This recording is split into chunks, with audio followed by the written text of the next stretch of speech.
Welcome back after the break, and let's continue looking at the plateau having an influence on South Africa's climate. Now, we have already established just before the break that this is basically a cross-section from the west coast to the east coast of Southern Africa. And you can see what is a plateau. Just to define a plateau, it's this flat area in the interior. This over here. Now, this area over here, as soon as you move down to the coastline, is known as the escarpment. It's a bunch of mountain ranges that exist in Southern Africa. Now, my question to you, just before we went on the break, is when we increase with altitude, the temperature drops with 1 degree Celsius for every 100 meters.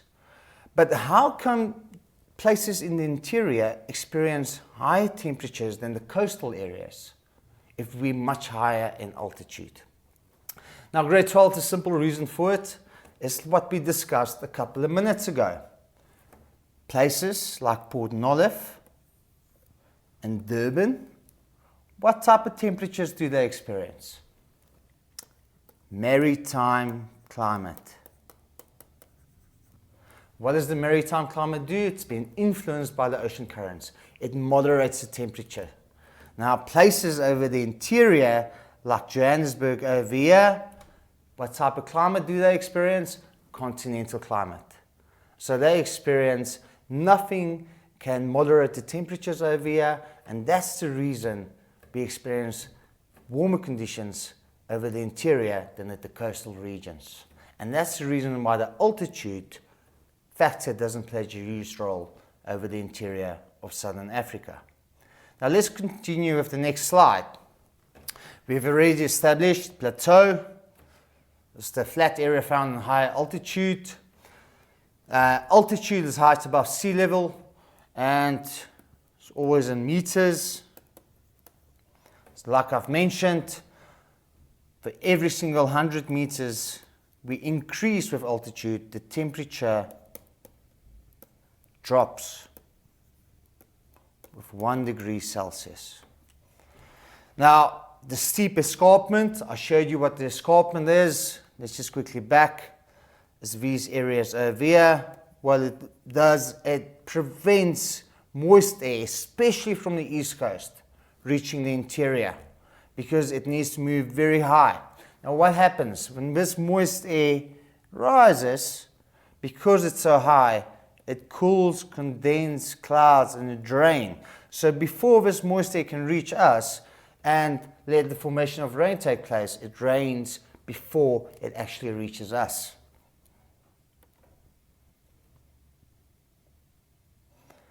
Now, as I mentioned over here, the temperature decreases with altitude. Therefore, the plateau might experience lower temperatures at lower altitudes. Now, in our previous lessons, we discussed cyclones. We looked at the mid-latitude cyclone and we looked at the tropical cyclone. And what we've established is the term cyclone is a low-pressure system. What do we know about low-pressure systems? It's rising air. And so we can say low-pressure systems equals cyclones. But today, I want to concentrate, and what we're going to look at is anticyclones. Now, anticyclones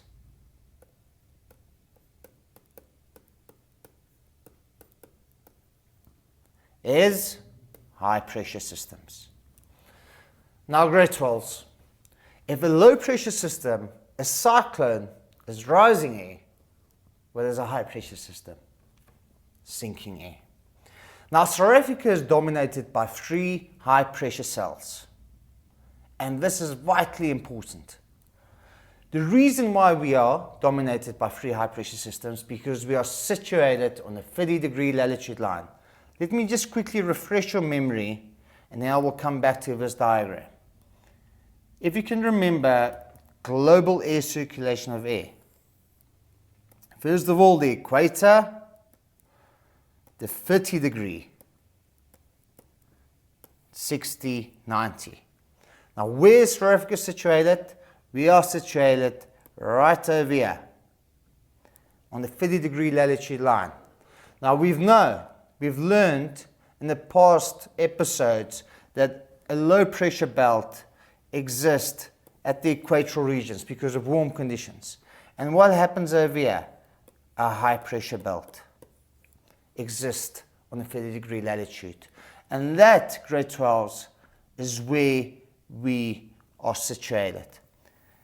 And the three anticyclones that we experience is the South Atlantic high pressure, the Kalahari high pressure system, and the South Indian high pressure system. Now, before I'm going to continue, let's just quickly look at high pressure systems.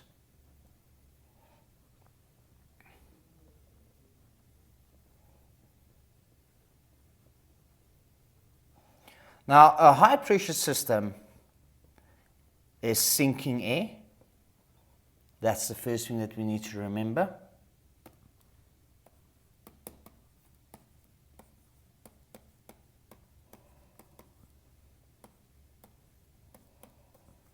It's sinking air. Another characteristics of a high pressure system. In the southern hemisphere, it's an anti-clockwise circulation of air.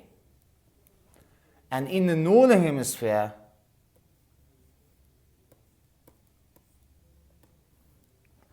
it is a clockwise circulation of air. Now keep in mind, it's sinking air, and in the southern hemisphere, it's an anti-clockwise circulation of air. Now, as you can see, the South Indian, this thing keeps on jumping. Let's just get it right.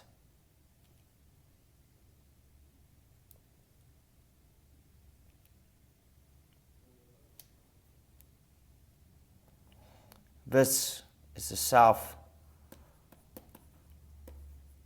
Atlantic high pressure. Please, grade 12s, bear in mind that when we refer to them as high pressure systems or anticyclones. Then we have the Kalahari high pressure,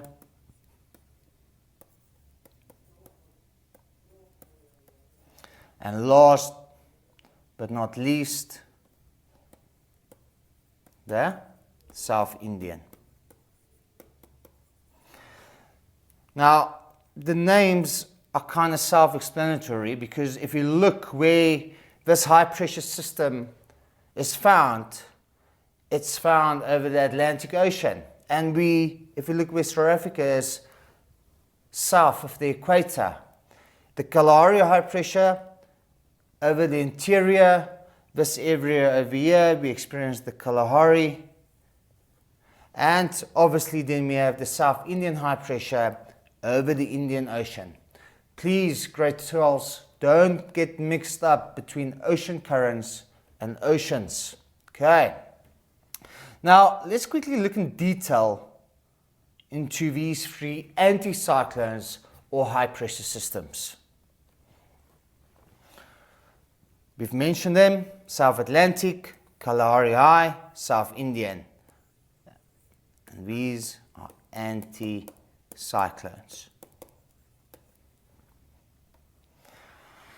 Now, like I've mentioned, the characteristics of them: sinking air, anti-clockwise circulation in the southern hemisphere, there's descending air, warming at roughly at 1 degree for every 100 meters.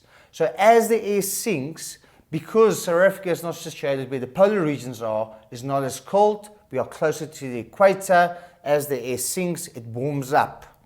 Now, it creates fair, sunny and warm conditions. Now, if you look in comparison to the northern hemisphere, where the 30-degree latitude north of the equator is, you will find very arid regions. Not much rainfall because of its high pressure systems. It's extremely difficult for rainfall to form where high pressure systems are present. Because what's happening with the air? It's sinking. In order for it to rain, what does air need to do? It needs to rise. And eventually when it rises, it cools, condenses clouds and the possibility of rain. So especially the best possible example I can give you that we're going to discuss in detail. If you look at fair, sunny and warm conditions and you live in the interior of Southern Africa, you will notice during winter times we experience this conditions almost every day during winter season. And that is the simple reason why is because of the high pressure system over us, because it's sinking air. There's no air rising. That means that can't lead to any cloud formation taking place. And then obviously we're going to look in detail the movement of this pressure belts, this pressure systems, the South Atlantic, Kalahari high pressure and the South Indian high pressure during summer and winter months, and how it influences our climate.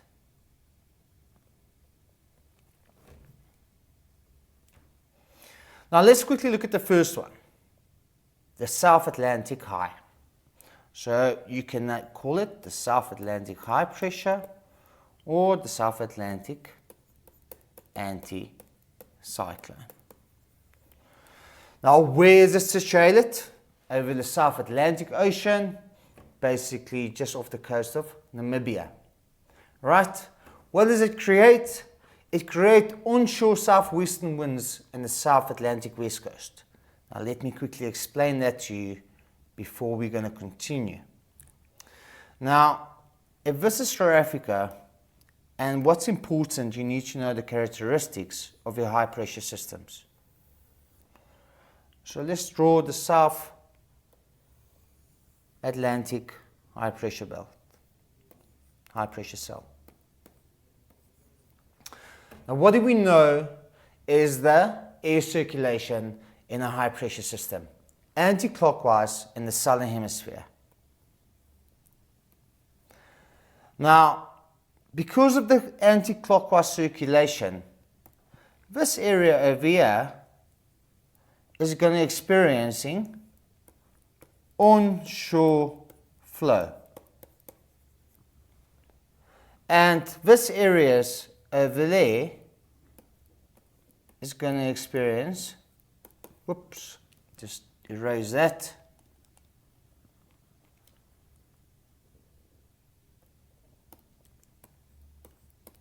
Offshore flow.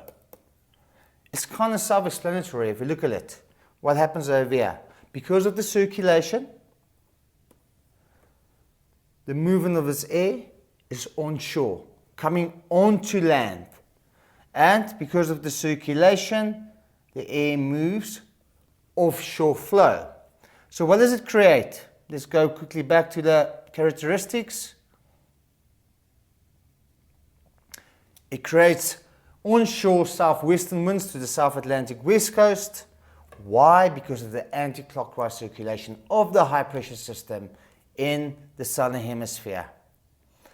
Now, very importantly, it's stable air. When we look at mid-latitude cyclones and tropical cyclones, rising air is unstable air. Sinking air is stable air. Now, it creates no rain because we can't have any cloud formation taking place with sinking air. In order for rain to form, what needs to happen? It needs to be warm, air needs to rise, it needs to cool, it needs to condense clouds, and it leads to the possibility of rain. And the simple reason for it is because it's descending air.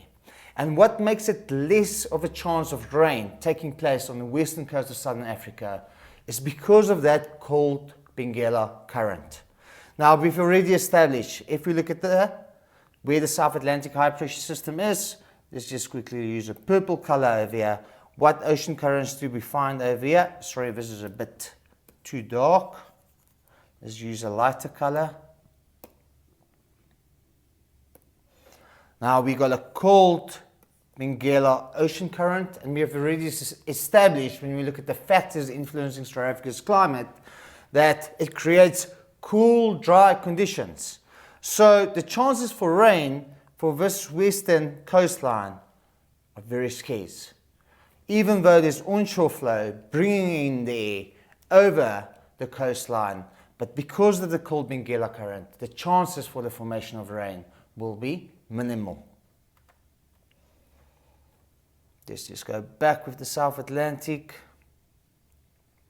Okay, very importantly, and I'm going to discuss this with you now, when we look at mid-latitude cyclones, it's the cold front that provides the Western Cape with winter rainfall. Now, the reason the mid-latitude cyclone can reach us is because this system, the South Atlantic high anticyclone, migrates towards the north. And during the summer, it migrates to the south. I will continue after the break to explain this to you in detail.